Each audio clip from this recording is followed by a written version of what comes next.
and this is like a Metallica tune. Yeah, yeah. Which I love. I'm a big And Metallica fan. I must say, I know that I'm totally biased. I love the way that Sandy writes these kind of things. I just think it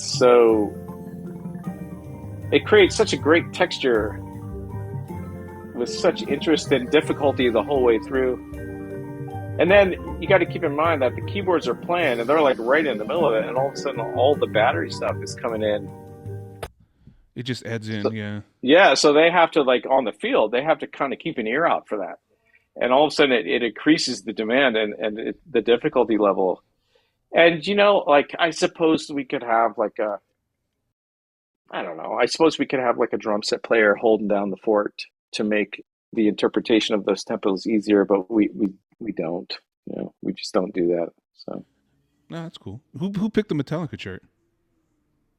uh, I think it was JD that pushed it. Once again, I think it ends up being sort of a group effort.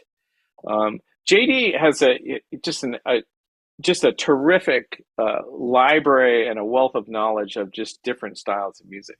The I other mean, question I have was it hard to get the rights to that song to be able to use it? I don't think so. I don't know. A lot of times that was Scott Coder is really great at that administrative dealing with Trisona and other copyright issues. So I don't think so, but I can't say for sure. But it just was a cool. I think we were hoping that people would recognize it. Yeah, because once again in the comments you always see they don't play any music that I know, And then how do you not know Metallica? Especially this song. It was like one of their biggest What's it hits. called? Nothing else Nothing else matters. matters. Yeah. Yeah, yeah. In fact, I actually have And tickets. I have tickets to see Metallica this summer, so yeah, I'm man. pumped. Yeah. So now it's all coming back to me. Now I think either JD or Scott. I think it was JD or I can't. I don't know for sure, but I think they found like a quirky version of Metallica. And so this whole thing was more what I would consider like a straight version of it that we just did in percussion to precede like the body of the tune. No, there was a window. There was like an intro, like an intro blast of the horns coming in. Then when they cut out, we just simply played the tune. And then when the horn came in, they didn't play it quite as straight. You know what I mean? Like it was a different source material for that tune. And this one, I think it was just this one was pretty much just the lead sheet of the tune. We just played the tune. You know? Yeah. Yeah, and it was like kind of like traditional drum corps. It's actually Yeah. a whole tune that not just bits and pieces. Here we go. Let's get back into Yeah. this.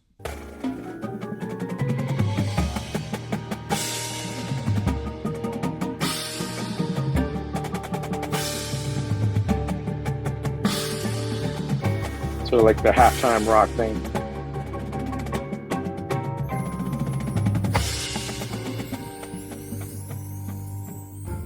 And then the second time through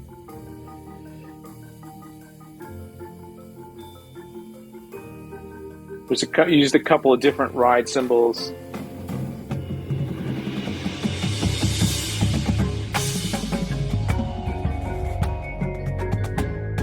Love that vibe line right there. Oh, wow, that's cool. I never noticed that. Man, that's a lot of notes for a ballad. Right. That's all right though. I'm here for it. Little stank face there at the end. Deservedly so for the tune. You gotta have that. I'd say this part was the one part in the show that we kind of jacked with a little more. Yeah, it was the solo piano part that we wanted, like the harmonies, we wanted to be like an extended jazz harmony. And Tara was the piano player who's brilliant. I think she's like a nuclear scientist now or something. And yeah, I remember just working with her and giving her a little freedom, having like the chord changes and the lead sheet of it, and then asking her. Once again, it kind of similar to the way I described like the quad thing, where it was like we need a little more of that, a little less of that. And it kind of could tweak it a little bit. And she's a really good piano player, so you know what I mean? She was able to like change it on the spot and say, how's this? You know, and then we could sort of tweak it completely. But I think that little tiny transition of the piano thing was the one thing that that was altered a couple of A times couple throughout the times show. to try to Yeah. get that right feel. Yeah, and try to get the, you know, a lot of it is the length too, like how long it takes, you know. Sometimes it isn't sometimes it isn't exactly the rhythms that you play, but it's like when you come in and how long it lasts, and you know what I mean, and which direction it goes. So I feel like I'm talking too much now. No, that's all right. It's it's always fascinating to hear the behind the scenes stuff.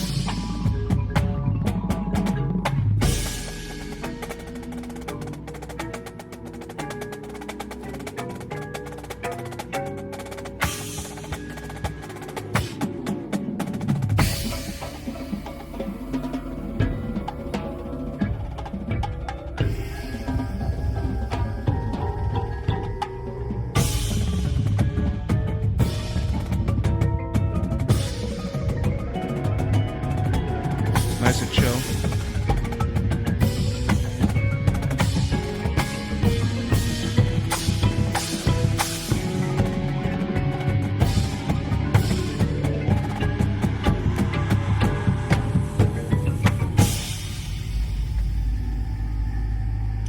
And that, you know, honestly, Rob, that was written kind of the same way that the intro was written, where it was like just composed and made up, and knowing that okay, we need to do this and this and this, and there's certain like certain things that we want to get accomplished during that break. Um, and I think that once again, it was kind of like mapped out completely. I think I wrote the entire battery thing and did a lot of the like sketching it out, and then Sandy maxed it out completely. And I think this was one of the places also that I had to actually make it a little longer, so it was a little more satisfying ending. I think anybody who writes for drum corps understands like you're always fighting the clock. You know, you're fighting the stopwatch, and you only have a certain amount of time to do this stuff. And I think I tried to really save time in a couple of places that I eventually, you know, during move-ins when we were in California, sort of just extended the ending a little bit more and ended up being just right in terms of how long it was. Oh, nice. Hey, So so this ending, it's all original music. yeah, Yeah, yeah. yeah. Huh. Was it based on anything like the source? Like, Um, you know, it's funny because I you know what, I remember like writing it like sitting where I'm sitting now, and Sandy's part of her desk is over there, and we're next to each other and we're playing it, and I write the snare feature, and then I like to I like the feeling of things comping behind it, you know. So we tweaked like where those chords come in, like had to like perfectly place where the actual comping chords come in behind these features.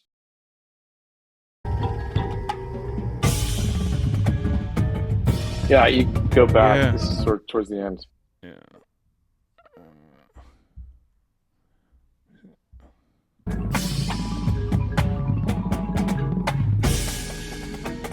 It's no feature.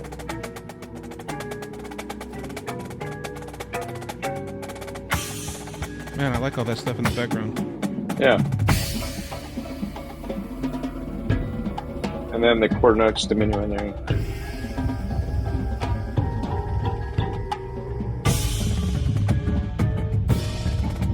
Nice build.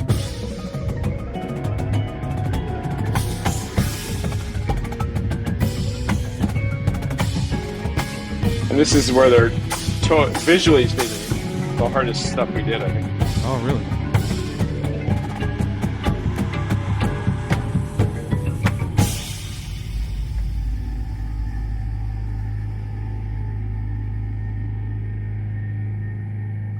I'm I'm I'm I'm blanking a little bit on the actual source material, but it was all originally written. I think it was all just original.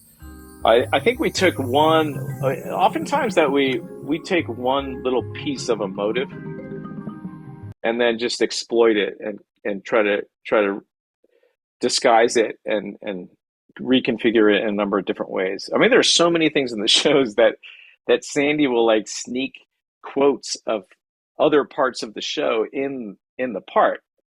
Oh, really? Yeah, oh, yeah, it happens all the time. I mean, honestly, it's like every year. It's like you can augment, like, meaning expand the rhythm to a wider rhythm and do a motive over a longer period of time that you can hardly tell, but unless somebody points it out. It's like an Easter egg that's in there. Yeah, all over the place, Yeah, and yeah.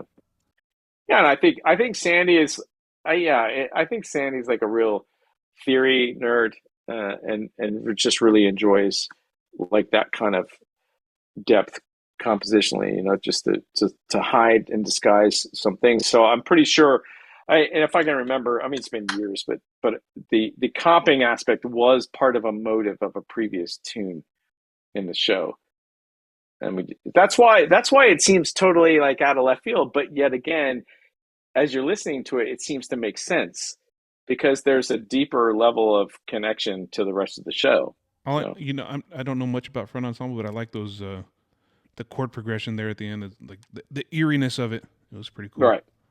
And the way it progresses towards the end of the chart, I think Yeah, yeah, and it just builds made. and builds and builds. Yeah. All right. Boy, that's half the battle, isn't it? Making somebody feel something at the end of the chart. Yeah. So even that was an odd metered roll, like all sorts of rolls.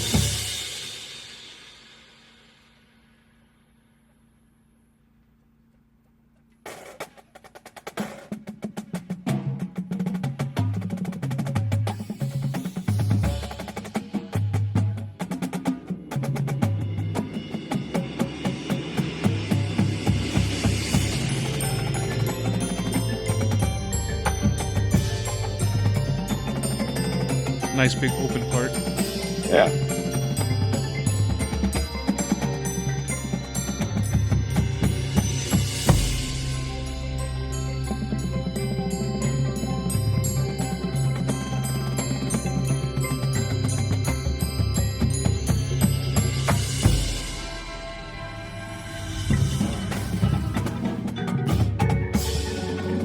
Little hits at the beginning of the show, Yeah. and that was a transition. Oh. It's like I like this whole build up in the front ensemble.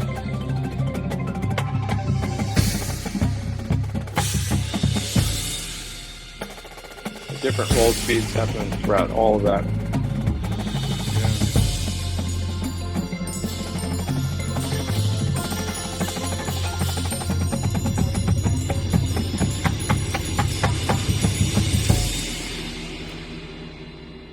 Yeah. Nice. Yeah, the traditional Vanguard views there at the end of the bases. Boy, it seems forever ago, huh? Yeah. Hold on. All right, there you are. It seems like forever ago. Like, yeah, and I might have, I think I was just, honestly reacting to all of that, but I think I got it right in terms of the way it was all put together and constructed, and the process, to be honest with you, is kind of similar from year to year in terms of the way the music's written and the way the design process works.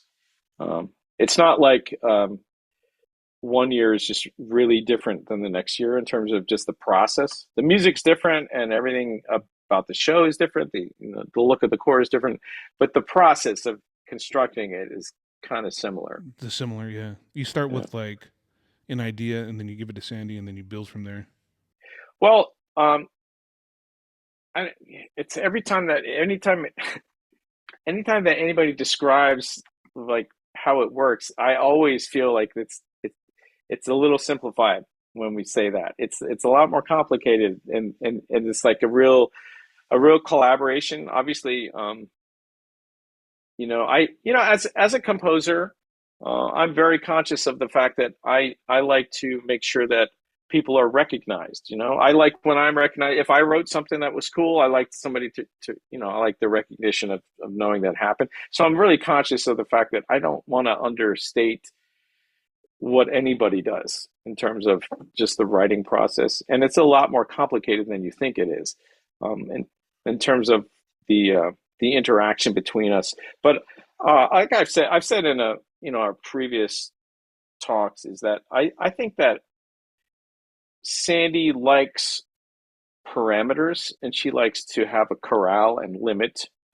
I think one of the hardest things, not just for her by any means, but for anybody that's writing music, is the hardest thing is to have it be a totally blank page and say it could be anything. Write a great piece, and then you're like kind of stuck. You're like, first thing you need to do is like really add some limits to what you're doing. And then a lot of times the limits that I provide, I think, make it a lot easier for her. And the limits don't include just like measure numbers and music. It relates to like the purpose of the part. What's the function of the part? Is it to, like these transitional moments we talked about, is it to get from point A to point B? Is it to take us from a place the musically that was way different and go to a different place, and we have to somehow figure out how to get there?